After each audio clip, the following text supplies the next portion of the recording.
On a tous une meuf dont un jour on est tombé amoureux et on lui a jamais dit et aujourd'hui on regrette un peu. T'as quelqu'un comme ça toi? Oui. Oui, j'en ai une, c'était au collège. J'étais amoureux mais j'étais très timide aussi. Donc je me suis dit, bah moi je le sais, c'est le principal. Elle on verra après. Et t'as jamais rien tenté, jamais un move? Si. Une fois que j'avais Instagram, je lui ai envoyé un message, je lui ai dit je t'aime, pardon. Quoi? C'est beaucoup trop rapide, c'est beaucoup trop frontal. Le mec il a jamais osé de sa vie. Je vais lui envoyer un je t'aime par Instagram. Elle va répondre t'es qui? Non parce qu'après je dis pardon, c'est un pote. C'était juste pour voir sa réaction. Et alors elle a réagi comment? Ah t'inquiète. Évidemment qu'elle a réagi comme ça, tu voulais qu'elle réagisse comment autre? Bah qu'elle me fasse ah dommage moi si. Mais jamais elle aurait répondu ça, même si elle le pensait. Ouais mais je savais pas à ce moment là tu vois. Et il y a eu rien d'autre?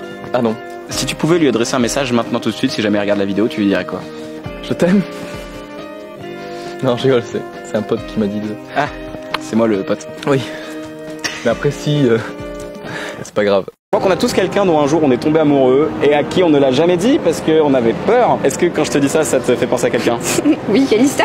C'est un peu difficile la situation là. Non mais c'est très drôle. Mais oui, on est un peu folle amoureuse l'une de l'autre depuis genre un an. On s'est rencontrés dans des circonstances particulières. On jouait dans un court-métrage où on était amoureuses. J'ai rien dit parce qu'elle était en couple et que je respectais ça, tu vois. T'avais peur?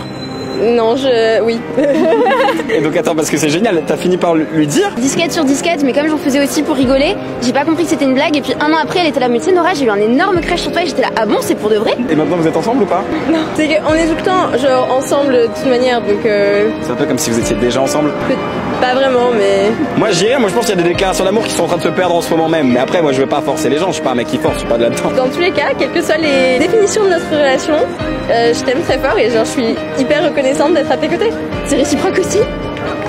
Ok, c'est super, je vous souhaite une bonne soirée les filles, amusez-vous bien, à la prochaine, c'était un plaisir de vous avoir dans la vidéo. Tu parles de pronote à une Lucrèce-Man. Les parents, un daron, daronne. Donne-moi ton réseau préféré, je te dirai quel ado tu es. Si par exemple ton réseau préféré c'est Facebook, c'est que déjà, tu n'es plus un ado, quoi. Non, mais c'est intéressant. Par exemple, si t'es Insta. Insta, ça veut dire que t'es un beau gosse. T'es un beau gosse, t'aimes bien faire des photos un peu stylées, tu utilises un regard mannequin un peu comme celui-là. Il y a un réseau sur lequel les ados et les darons cohabitent. Il n'y en a qu'un seul. Lequel? Mais c'est pas une bonne nouvelle. C'est quoi? Pronote. J'adore. Non, évidemment, parce que tiens, un retard de votre fils. C'est encore pire que ça, parce qu'à l'époque, pour les ados qui nous regardent, les notes de vos darons étaient écrites sur des bulletins papier. Mais oui. Ce qui fait qu'on devait l'apporter à ses darons à soi. Ce qui fait qu'entre la maison et l'école, le bulletin pouvait mystérieusement disparaître, finir brûlé dans une poubelle, bouffé par un kleps. Alors qu'aujourd'hui, les profs écrivent les notes directement. Et à cause de qui? À cause d'un mec, on ne sait pas qui c'est. Un CPE probablement, je pense, qui s'est réveillé un matin et qui a décidé qu'on ne pouvait pas faire confiance à un adolescent. Bravo, Marine. Quelle drôle d'idée. Ok frérot, ce soir ça va être une soirée de malade. Mais clairement, putain, ça va être génial. Ok, on vérifie si on a tout. Vodka, whisky, coca. J'ai. Et toi? Ventoline, défibrillateur, fauteuil roulant? Yes, j'ai aussi. T'oublies pas, si je crie pneumothorax, t'as 15 minutes pour appeler les pompiers, sinon je meurs. I got it, man. Et toi, t'oublies pas, hein. Si je crie Maxi Ghoul, ça veut dire que j'ai pécho, et t'as 5 secondes pour m'apporter une capote avant que je change d'avis. Sinon, je me sonne. Ok, fais voir tes chaussures. Off-white, classique, indémodable. Lourd. Et toi? Semelle orthopédique. Sinon je tombe. Bon, et si on te demande ce que tu fais dans la vie? Je dis que je suis business manager. Et toi, si on te demande pourquoi tu ressembles à toi? Je dis que j'ai sucé un variant Delta. Voilà, c'est 5 points. Ok, on n'oublie pas le plus important, on se bourre la gueule et on s'éclate. Et surtout, je reste en vie. Sinon, demain matin, tu vas devoir appeler ma mère et tu vas avoir une discussion très gênante avec elle. Oui, bonjour madame. Alors, bon, la bonne nouvelle, c'est que j'ai pécho.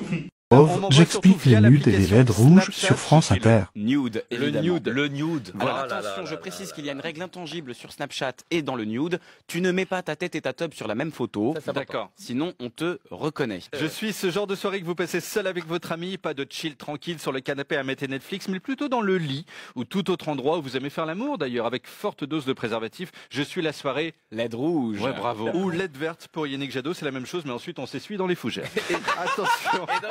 La rouge, qu'est-ce que c'est? Ça vient d'où? Alors en fait, aujourd'hui, ce qui est à la mode chez les jeunes adolescents, c'est d'installer des LED dans toute ta chambre. Parce que c'est très simple, ça coûte pas très cher, et puis une fois que c'est installé, ça donne une ambiance tout de suite. Lulu, tu as des LED, et oui, car tu appartiens à cette génération des millennials. J'ai dit millennials, ce qui me propulse tout de suite au stade de boomer. Et quand on met les LED rouges, c'est une information qu'on donne à notre invité. Je veux que tu retires tes vêtements immédiatement. D'accord. Et j'en prends pour preuve que depuis que je suis arrivé dans le studio de France Inter, vous avez allumé des LED rouges partout. C'est vrai. Roman, faut que je te demande quelque chose. Tout ce que tu veux, frérot. Tu sais, j'ai plus beaucoup de temps à vivre. Je sais. J'ai un service à te demander avant de partir. Tout ce que tu veux, mec. Je veux Ken. Je veux Ken. Je veux vous faire l'amour. Péter un cul, quoi. J'avais compris, mais... Mais quoi? C'est pas dangereux pour toi, physiquement, un rapport sexuel? Tu m'as regardé, Roman? Faire mes lacets, c'est dangereux pour moi. Bon, ok, mais tu veux quoi? Tu veux que je me dévoue, c'est ça? Quoi? Non, mais t'es malade. Oh putain, tu m'as fait peur. Mais non, mais t'es mon pote, j'avais de la vie. Oh, d'accord. Par contre, ta meuf, oui. Hein? Elle est bonne, ta meuf. Oui, merci, mais tu vas pas quelle meuf? Je ne mérite pas d'être aimé. Mais si, mais bien sûr que si, tu mérites d'être aimé, mais tu mérites d'être aimé par la science. Vois-moi un peu comme un panda en voie d'extinction qui a besoin de se reproduire. Ah non. Non. Ouais, ma chérie, ça va?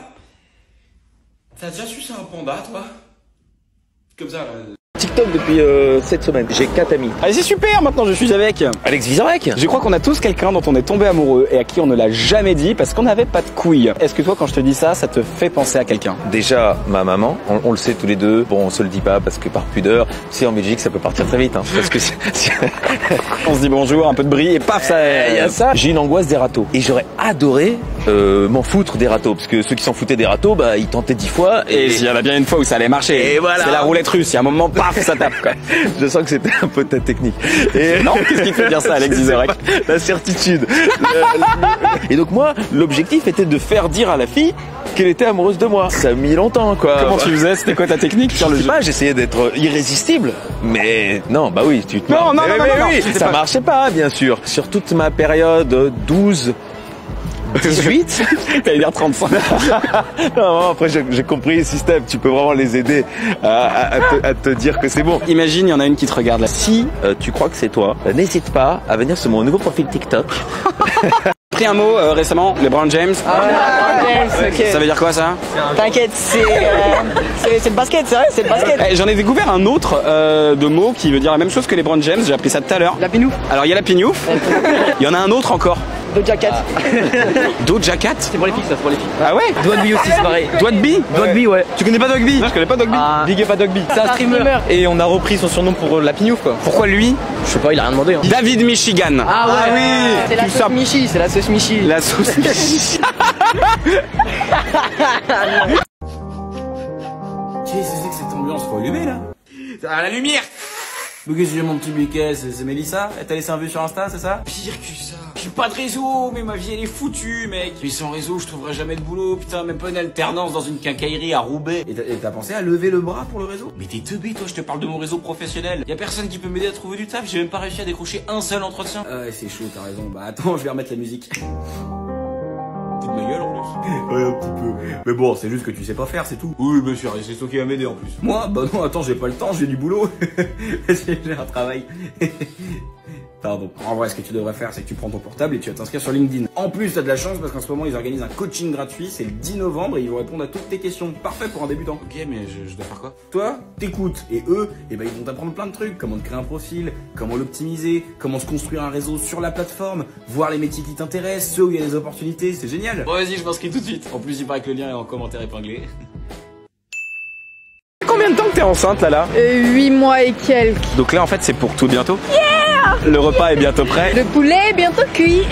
Tu sais qu'il y a plein de gens sur internet qui pensent que je suis le papa du bébé. I know. Je laisse la place à l'imagination. Ça fait quoi d'être enceinte aussi jeune dans sa vie? Bah en vrai quand j'ai vu la série Clem quand j'avais 12 ans, je voulais tomber enceinte à 16 ans genre. Moi aussi j'ai vu la série Clem. La go est badass et tout. Mais j'ai jamais eu autant de gens qui me draguaient que quand j'étais enceinte. C'est pas vrai. Je te jure que si. Genre dans la rue comme ça spontanément? Oui, t'es un fantasme ambulant. Ah, est-ce que t'as peur que ton mari parte acheter du lait au bout d'une semaine? Non, parce qu'il est grave gaga de son enfant. Il lui parle et tout, il a des conversations existentielles sur les voitures avec lui. Attends, il parle à l'enfant? Ouais. Toi, tu parles au bébé qui est là-dedans, là? De ouf. Il répond pas. Hein. Il est pas très sympa. Il est pas hyper loquace. Hein. Quel monde tu souhaites pour ton enfant? Un monde sans plastique. Je suis tellement fier de toi. Oh. Orange lance la 2e saison de son podcast MDR. Mais t'as mangé quoi ce midi? McDo. Mais wesh, je viens de manger ça ce soir. Arrête. Théo a rencontré Julie en ligne. Ouais, je fais du sport, je fais de la muscu. De ouf. Ils sont devenus potes. Même plus que potes. Ouais, vas-y si tu veux. Ils ont tellement de points en commun. Je suis un petit peu complexé, pas encore. Ce que Théo ignore pour l'instant, c'est que Julie s'appelle en réalité Bernard, et c'est un scammer. Demain, il recevra un mail lui demandant de l'argent, sinon, il enverra ses nudes à tous ses potes. Les réseaux sont hyper actifs, et tout est possible. Le meilleur, mais aussi le pire. Dans les podcasts MDR, Manque de repères d'Orange, tu vas découvrir les histoires de Sacha, Clara, Maxime, et en apprendre plus sur les risques du harcèlement, les dangers du pari en ligne, des scams et des skins dans les jeux vidéo. Et surtout recevoir des conseils ultra concrets pour ne jamais te faire avoir, savoir quoi faire et aider tes potes quand ils sont en galère.